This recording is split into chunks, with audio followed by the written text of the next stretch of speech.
Mindstorm 6. Dito pa rin tayo sa Puwersa Studio sa Palok, Manila. Ngayon naman para sa battle ng mga gunggong ngayong gabi. Shoutout sa Liga Hypebeat from Manila, Windows Clothing, Creating LP, Pray for Us, Great Love di Vanguard, Puwersa Studio, Declassified. Shoutout syempre kay Tony Han para sa mga gusto nyong promotions ng portraits, photography at saka makeup. Syempre, PM nyo lang doon sa page. Nakikita nyo rin siya sa rap lines. Tindahan ni Sir Dion for listings sa BIR. Yes, sir. Priceman, album, parilis na bukas. Umpisahan na natin para sa numero 1 for quarterfinals. Sa kanan ko magingay para kay Lobo Guy.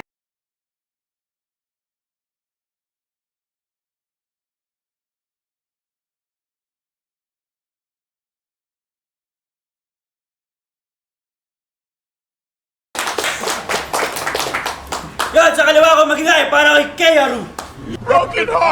Fat ass nasa ground, tatami kong pitches nasa pound. I love it when you're around. Ang kusay pag nandito ay sa holiday. Lonely sometimes, but nandito aking drugs. Di ko Kids Asia, Tambay Cup, Ray Vergara, Crash Out Crew Manila, Young Culture.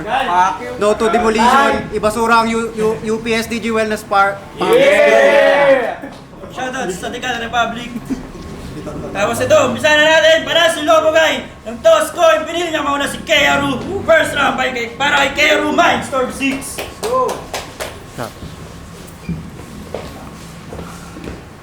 Yung aso mong si Jelly, babagsakan ko ng barbell sa ulo. Pag di pa tumigil sa kakatahol, sasalpakan ko ng dumbbell sa nguso. Ipapasagasa ako sa 8-wheeler truck.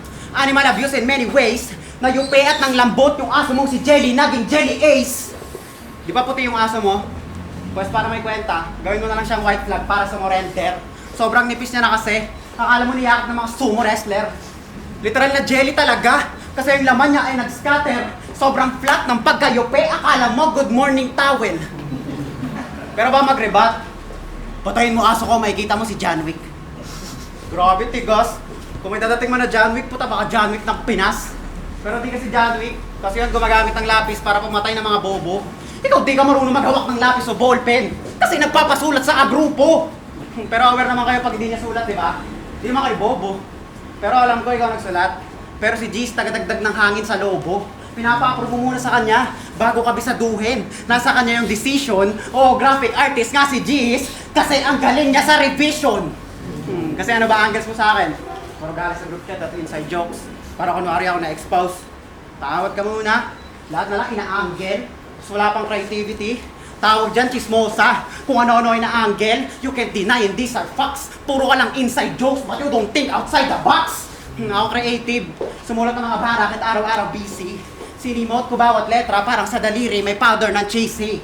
Mga combo ng MCs, ginagamit na sa data, puta sobrang easy. Hindi wag nyo na ito pakinggan, isasali ko na lang kayo lahat sa GC. Lupitan mo ang angles mo, kaya nga ingay ko sa GC ng Quago. Sa mga event na ikipag-away, para may solid ka na angle, sarili ko inalay, may head start ka na malabo magkamali ka, kaya para sa akin, di ka nag-all out ngayon. Tawag ko dito, partida! Kasi sulat mo, mga small details lang, na ginagawang big deal. OA-minded. Buhay ko sa SOCMED, mystery. No one can find it. Buhay ko sa SOCMED, private. Pero hindi ito kasama sa tactic, kasi pinakita ko na sa'yo mga pwede mong i-angle sa akin in public. Kasi puta, magbaba ka na sa GC, sabay i-angle niya. Dapat dito i-remove. Ba't di mo balikan mga dati mong laban? Ba't di ka mag-improve? Maliit na sugat man yan sa akin. Kaya ng band-aid, skills mo, cascade. Kung magaling ka talaga, di mo na kailangan ng SOCMED para maki-update. Kasi ang kailangan mo i-upgrade. Kaya kung galing lang sa meta mga dala mo, pues sabog ka sa akin parang cannabis. Di na ako tatablan niya, naki-stole my armor, full metal alchemist. Ganto kakupalan, nagpaalala kay Vitrom kung paano siya naging finalist after this. Pero ngayon, di ko gagayahin si Vitrom. Kasi papatay ako ng activist! Kaya sige, ako na villain, ikaw na bida. Ako yung kontrabida na, nagtra-transform ka pa lang, susuntukin agad kita.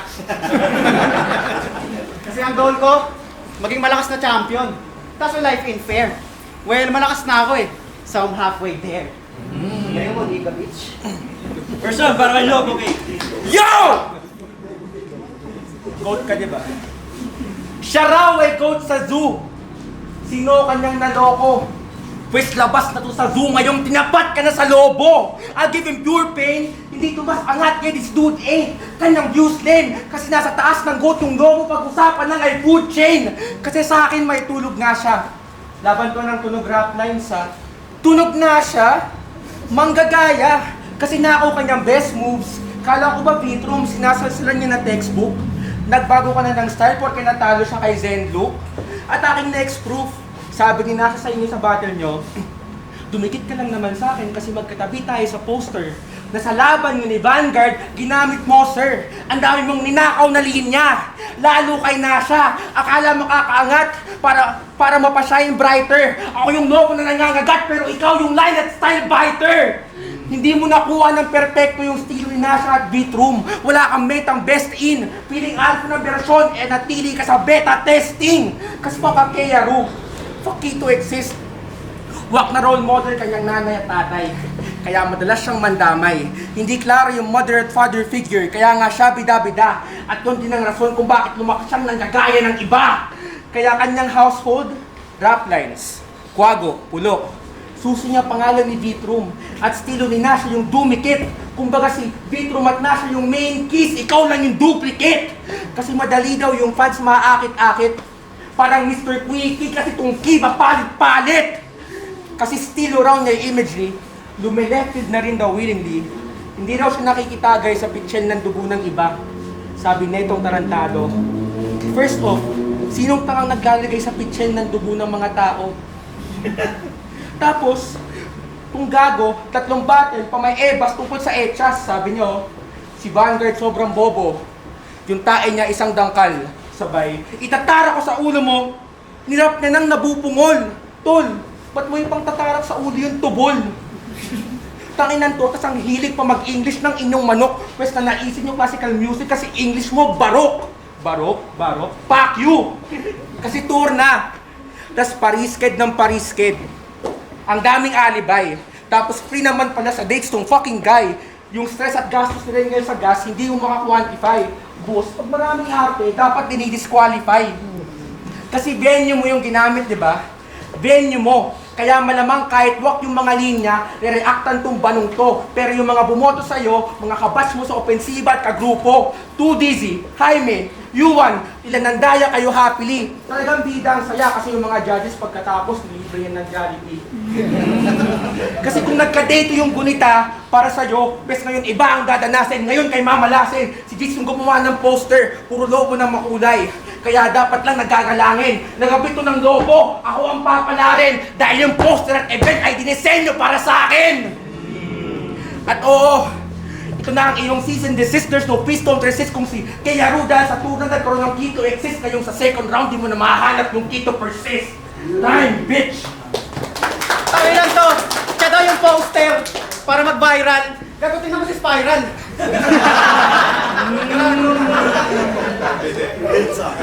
Tangi naman, ginagaya ko daw si Nasha, Beatroom, at least ginagaya ko mga sikat.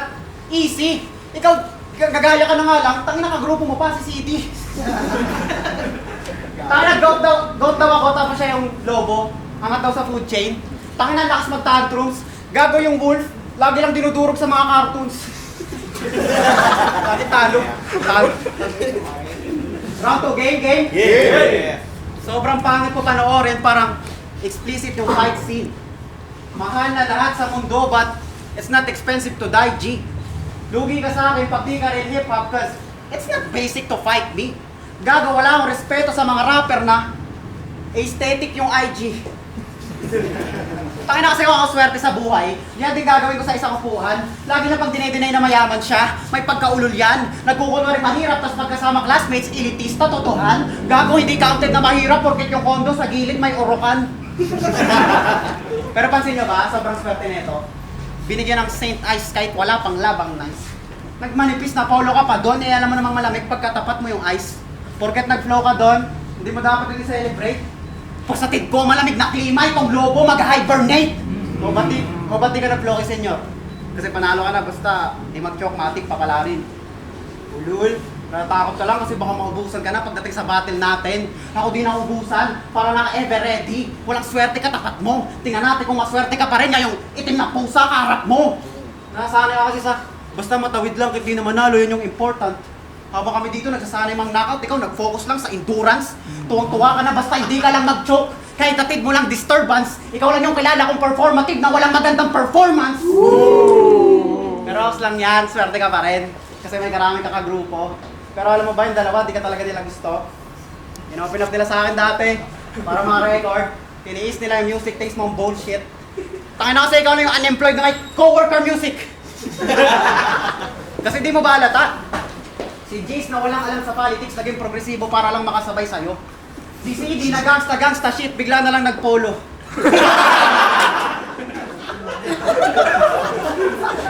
Dahil pa daw sa kanya ellipsis may gig. You think they performing for you? Gago, di mo sila binigyan ng boses, ang kailangan lang nila recording studio. Pero ox lang yan, swerte ka naman sa buhay. Suportado naman ang pamilya kahit walang kaibigang tunay. Kahit di magtrabaho, nabibili mo ang gusto nga bang undergrad. Kasi ako, 2 trabaho eh. Sa umaga, multimedia. Sa gabi, ng babody bag. Kaya malas mo, day off ko ngayon sa isa kong day job. Tatrabahuin kita whole day, I feel like that. O 3 rounds, knockout ka sa akin sa round 3, gigising kang Drake. O para kang si Drake, kus yung drop 3 times in 1 day. Kaya di ko afford yung 50k pants mo or shoes mo na overpriced. Pero malas mo, di nalalagay sa rite ng swag, lobo, you decide. Pants sa sapatos ko, galing ukay. Pero sa battle, di ko kailangan i-glorify. Pero try mong suotin sapatos ko ng ilang minuto. Baka bigla ka mag-suicide. Tinira ko pagiging maswerte mo. Pero ngayon, it's not your lucky day or makachamba man. Yung tropa mong leprechaun, akin pang tadyakan.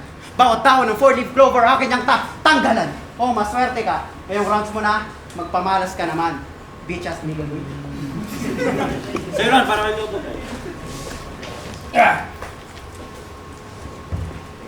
Personalan na? Game? Game! Hindi. Pareho kaming singkit. Kaya maraming nag-aabang. Pero Lobo Guy versus Keyaru na J Park versus Ryan Bang. Hindi, pero sinabi nito kay Awa 143 na privacy daw. Nung kinall out na sinisigawan yung jowa, talaga? Ikaw? Privacy? Yung malakas mandamay ng syota? Kasi ang hilig manermon, bilang lalaki ang praning, feministo kasi sa larangan ng galing, pero taliwas na nakasanayan niyang gawin para kang politiko na peke lang yung pinapakita na bait, kasi same formula kada battle. Manenermon bilang lalaki, lalaitin at sasabihin na walang utak yung babae. Lalaitin at sasabihin na walang utak yung babae. Kasi same formula kada battle. Lalaitin at sasabihin na walang utak yung babae. Ganyan lagi yung atake. Nanay, lola, syota, wala ka na bang ibang maisip? Kasi ganyan lagi yung atake. Kumbaga yung mga bara mo na stuck pa rin sa laitan ng 2010s, dun ka pa rin nakabase. Kasi may rape bars sa pulo. May rape bars sa pulo na nareactan. Kaya tuwang-tuwa yung bobong to. Ang hilig na mag-rape joke sa GC ng Kwagaguhan. So, sinong niloloko mo? Kaya kung magkaroon ka man ng issue ng ganun, hindi na kami magdadalawang isip kung totoo. Kasi ang hilig makipagtaasan ng body count. Ang hilig makipagtaasan ng body count. Sasabihin na walang kantot yung kalaban. Ganyan talaga yung kalawan pagtingin mo sa mga babae, mga sex toys na pinababayaan. Kasi tangina na ito, dapat yung mga manyaki sa eksena, binibigyan na ng threat. Tanginang to, pumunta daw ng Australia para tumingin sa mga Australian na puwet. Tapos, kaya paano naging feminist to? Eh may linya pa to sa battle na, gusto mo mapansin? Ba't di ka mag-crop top? Dapat ka nang malapnos! Kaya Roy, papaalala ko lang sa'yo na hindi ka suot ng dahilan kung ba't mga babae pinapastos!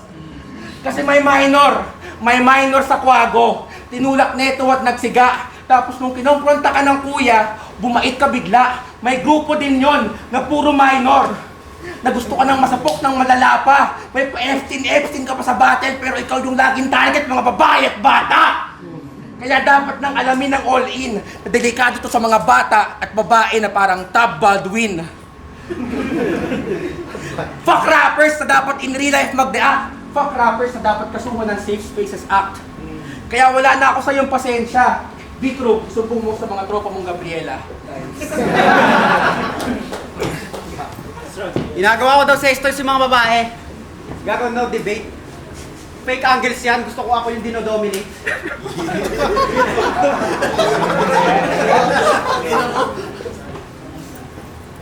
Asa round, game? Game. Sinabi niya naman na kanina, di ba?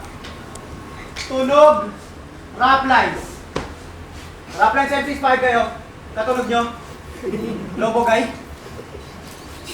Ang ina mo. Corny ng nabuo mong branding. Gawa-gawang tunog, di nag-i-exist. Parang moon landing. Yung pinauso yung tunog, nabuo lang yan ng anxiety. Walang isang tunog ang rap lines kasi ang rap lines may variety. Lahat ng nag-rap ay nasa rap lines. Tapos nag-flow lang. Sila na daw yung tunog rap lines. Huwag na lang din. Kung flow lang pala usapan, hindi dapat si Oza lang pwedeng umangkin. Credit grabber ka lang, wala kang create. Sige gumawa, para ang artist na naka-AI music, tas sila daw yung gumawa. Kaya sige, mag-flow ka lang dyan. Sino magmumukhang tanga sa atin? Bilisan mo lang mag-rap hanggang tumulo yung pawis mong maasim. Yan lang kasi kaya mong gawin, hindi mo lang maamin. Ang rap battle ay parang dagat, kasi hindi sapat yung agos lang, lagyan mo rin ang lalim. Kasi lahat ng criminology tanga. Sabi niya, well, totoo yun. Pero tinalo ka ng rim sa battle rap. Nare-realize mo ba kung gaano ka bobo nun? Umiiyak ka pa kasi yung mga tibak hindi nagre-react na broken kanyang heart. Well, battle rap is political, tama? Pero dapat lagyan mo rin ng art. Oo, tinalo ka ni D-Prof na criminology, pinakitaan ka sa lente. Kinawawa ka ng estudyante, pasado na basta violente. Natalo ka sa debate ng krim, puta ang bobo mo leche. Pag may basketball sa amin mga krim, binabalya namin sa halagang 20. Kaya magkaiba tayo, kay puro ako talo at is laging G-Buy. Ikaw tinalo ka ng di marunong gumamit ng G-Drive. Tinalo ka ng number 1 gumamit ng AI. Tinalo ka ng di marunong magpalit ng profile tas lagi naka-peace sign. Tinalo ka lang gamit 1-to-1-to. Binasic tingin sa yung minor cost. O minicro ka lang ng di marunong gumamit ng Microsoft. Pero ibahin mo ako mag 1-to-1-to. Kasi yung basic format ginawa ko standard. Nawala na sa dictionary yung salitang Tears of Joy. Simula nung tinalo ko si Vanguard. Kaya sulitin mo tong 1-to-1-to para paubos ng subscription fans. Nakatusakan sa left, right, left, right, left, right. Akala mo Brazilian dance? Mas bobo ka pa sa cream. Real talk yan. Dinaan ko lang sa suntok. Wala kang pinupunto ha, ironic na repin mo, 3 tuldok. Kaya wala kang palag sa akin. Kahit magpang-abot tayo sa tuktok, babarin muna kita sa ulo bago pagulungin para mga kaibigan mo sa bundok. Okay ka naman eh. Okay ka naman eh. Pabawas point na lang, sige. Okay ka naman eh. May sarili kang style. Pero masyado nakakarindi. Di porket original sa pandinig ng masa, hindi na nakakabingi. Wala ka naman punchline, tas di pa convincing. Puta, hindi ka nakakabilib. Sobrang hina ng mga punches mo, mga aso lang nakakarinig. Kaya pinakita ko na hindi ka tunog rap lines. Ang estilo mo, ikaw lang serious. Entertaining ka lang, ganyang performance, bagay na bagay sa circus. Ikaw lang umaangkin sa napili mong tahanan. Tawag dyan fake news. Kumbaga yung rap lines, bahay natin. Tapos ikaw lang di nakalista sa census. All 3 rounds, wala akong dinamay na kapamilya mo. Pero alam ko na madaya to. Kahit makapal yung mukha mo, kaya ko yung tupiin sa 8. Walang damay nanay o tatay, pure pen game lang utak ko, may clarity. At di ko na kailangan mambasag o mangwasak. Kasi matagal naman na kayong broken family. Time. Last round para kayo. Sino mga aktivista dito? Taas ko kayo. Taas kamay, taas kamay. Gago mamaya sa pakin nito. Yo! Gusto raw nito ay damay. Yung kasama kong dinakip sa Mindoro, nakakainis to. Nakakainis to. Gusto raw dito idamay. Yung kasama kong dinakip sa Mindoro, nakakainis to. Yung mga MC sa Kuwagaguhan, nilait na mukhang manggagawa ng kaulo nung panahon na may strike di matikong bibig mo. Ultimo si Vanguard. Sinabihan, inutusan mong samahang mga batang binobomba sa Gaza.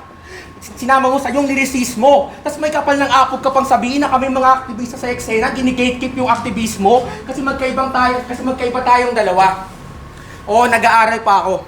Kasi walang yaman na kayang magsustento ng 1 taon. Nagbabayad ng tuition, ng renta, ng utang, nataliwas sa persona ko hanggang ngayon. At oo, ilang taon na rin ako nakikibaka. Dahil sa mga krisis na tayo'y binabaon. Pero ikaw, hindi ka nakapagtapos, di ba? May backer ka lang na binibigyan ka ng trabaho. Yabang na may backer sa lahat ng gustong salangang entablado. Sa Australia, sa flip top, sa accents, sa mga gigs, bibig di mo masarado. Pwes tong maraming backer, hindi naman ako si Wayan sa bagsakan. Pero tong maraming backer, I'ma fuck him up, mabibigyan ng backshots yan. Pati pagsali mo sa rap lines, pare. Tita mo yung backer, kaya sa battle biglang dumali. Pero andito kami, si Vitrum, si Sati, si Linus, na sa mga organisasyon na nakatali. Ang dami mong pwedeng backer sa aktivismo, pero hindi mo magawa-gawang sumali. Tangina neto, iniimbita naman to sa mga ganap. Ito naman ay confided. Sa sobrang tanga mo, hindi ka sinali ni Vitrum sa Hip Hop United. Kaya tama pa rin. Tama pa rin yung sinasabi. Mula kay Jeez, kay Hainaku, kay Awa, ng mga tropang nakakasama sa lansangan. Na ugali mo mismo yung patunay na wala kang pamantayan. Di tulad ng pinagmanahan. Totoo pa rin yung kadalasang paratan ng lahat ng iyong nakabanggaan. Na ikaw pa rin yung Vitrum na walang pinaglalaban. Kasi mahilig kang mamacho. Mahilig kang mamisikal sa battle ng kalaban at bata. Ang hilig mamisikal ng kapo niya MC sa pag-i-spar habang pinapalagan ko sa kalsada ang mga pulis at militar. Tangina neto, ang hilig mamisikal kapag nauuga na, nakakahasel. Tangina to, nag-react pa eh. Tangina to, ang hilig mamisikal kapag nauuga na, nakakahasel. Alfang naniniwala na men should throw arms habang ako naniniwala lang sa arm struggle. Kasi ikaw, you can never speak through. Yung tanging pinuntahan mo lang na rally, yung magpe-perform si Vitrum. Kaya oo, ako ay makabayan. Kahit buluktutin o i-pick and roll, ako ay makabayan. Makabayan na nagpipikal ball. Joke lang, pero nabanggit mo kanina, di ba? Medyo mayaman. Inaamin ko yun. Konyo ako. Hindi daw ako marunong tumawid. Di daw ako marunong tumawid, sabi ng mga diputa. Maniniwala kayong marunong ako tumawid pag tinawid ko langit lupa! Kasi gusto daw nito maging demonyong tatagos sa langit lupa. That's not fine. Ang dami ng ganyan, mga personality na bad guy habang ako, boy next door, ala Jericho Rosales. Wala nang tough time. Fuck a demonyo sa langit lupa. Ako ang guardian angel ng rap lines. Yeah, bitch! Kasi tangina, unang tour na ni Vitrum noong 2021, yung unang beses siya sa isa buhay na dagdag nung pangalan nagpapagpag, pareho lang kayo sapagkat sa quarters ka rin maladaglag. Damn, bitch!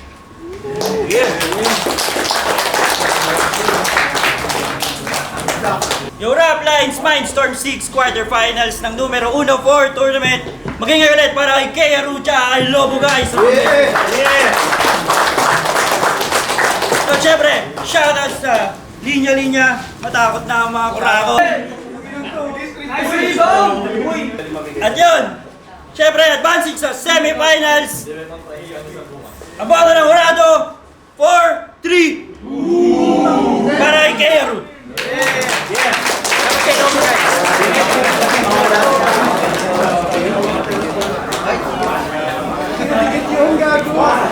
Judges.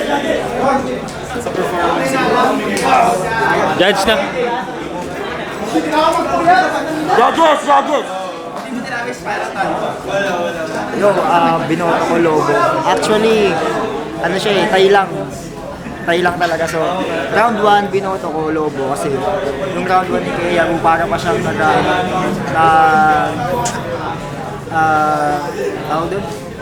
nag-adjust pa. Tapos round 2, tabla. So, wala akong binoto sa round 2, no? Parehas silang malakas doon. Tapos round 3, binigay ko yung boto kay Kea Ru,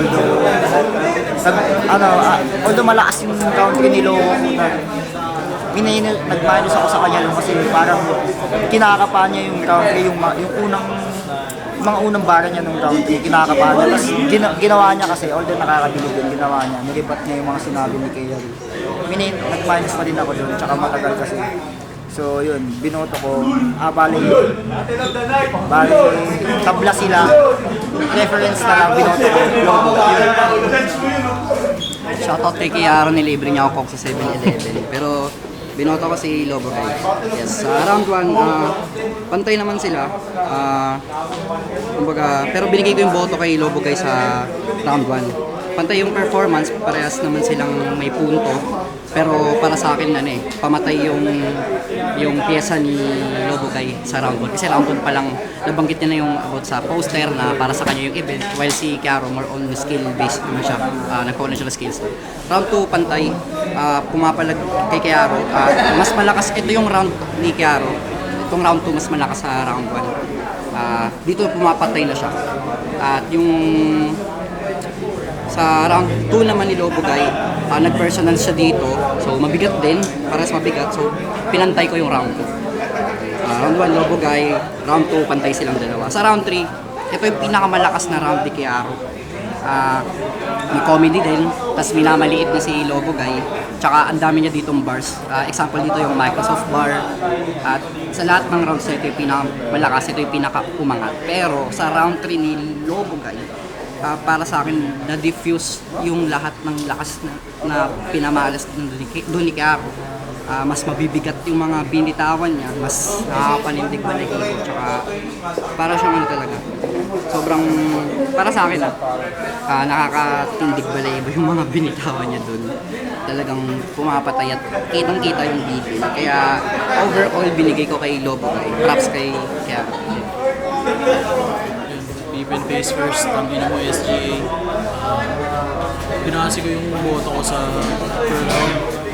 Tingin ko parehas naman silang performance level all in all. Pero yun, round 1, binigay ko tabla. Tingin ko yung papainit na round nila pareho. Round 2, binigay ko kay Guerrero. Yun, para sa akin malinaw. Sa linis ng performance, tsaka sa bigat na suntok ng 1-2 ni Guerrero. Round 3, binigay ko yung Lobogay. Ayun yung pinakamalakas na round niya para sa akin. Tapos, pumantay din naman si Guerrero, pero yung bigat ng angles, pati yung mga suntok, Lobogay yun. So, ayun, binigay ko lang yung edge ng round 1 tong kay Lobogay. Sa angles din, pati sa mga suntok, Lobogay po.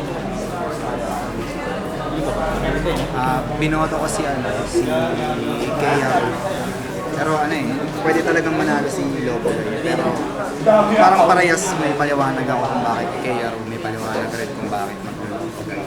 Pero para sa akin mas mabigat yung paliwanag ko about kung bakit nanalo si Kiaro. Parang yung kay Kiaro kasi sobrang pang-battle niya, format niya ng pagbabattle. Tapos yung kay Lobogay, sobrang galing niya tumingin ng mga angle, lalo na yung marami kang backer para maging aktivista pero hindi siya sumasama. So yun, para sa nanalo si Kiaro sa sulat match. Parang nanalo si Kiaro kasi sobrang pang battle rap ng sulat niya, kasi may mga impact na malalakas. So, binoto ko si Kiaro kasi binigyan ako ng 10k nung nanay niya. De, joke lang. Round 1, solid yung intro ni Kiaro, unique yung metaphor niya dun sa Good Morning Towel, tapos yung dagdag hangin sa lobo, yun talaga yung para sa akin tumatak ng round 1. Round 1 ni Lobogay, okay din yung food chain reference niya, tsaka yung nanatili sa beta testing, tapos yung pagkapanalo kay Vanguard na ginahan niyang angle. Pero round 1, Kiaro yun. Round 2, yung rebuttal ni Kiaro dun sa poster na yung dinisenyo para sa akin, sobrang na-diffuse niya ng rebuttal niya. So para sa akin, na-disregard yun. Yung Orokan sa Kondo, Lobo Hibernate, Focus Endurance, performative pero walang maayos na performance, yun yung tumatak din ng round 2. So round 2, Kiaro din yun para sa akin. Pero props dun sa Epstein, target babae at bata ni Lobogay. Round 3, malakas sana yung pasok ng round 3 ni Kiaro dahil na-diffuse niya yung misogynistic angle ni Lobogay. Pero yung para sa akin yung ginawa ni Lobogay ng round 3, yun yung strongest round niya kung recency bias. Pero round 1, round 2 kasi Kiaro So hindi ko pwedeng i-discredit yun. So round 1, round 2 Kiaro, round 3 Lobogay. Boto ko, Kiaro. Top nga pala Interpret Squad. So binoto ko si Kiaro. So round 1, para sa akin medyo nag-iinit pa lang sila doon. So medyo pabla pa yung round 1 para sa akin. Round 2, malinaw kay Kiaro yun. So round 3, ayun yung strongest round ni Lobogay. Pero angle-wise para sa akin. Ayun, overall, angle-wise, mas nagustuhan ko yung mga content ni KRU. So, KRU. Yo, CMP. Round 1, Lobo Guy.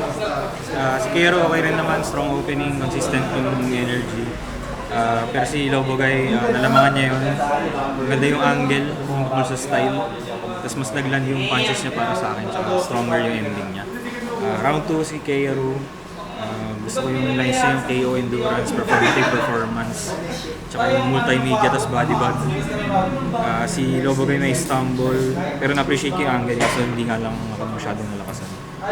Round 3, Kero, more on performance, pero lines, para yung yung content nila tabla para sa akin, pero sa performance agad. So Kero. Round 1, Lobo Guy, round 2, 3, Kero.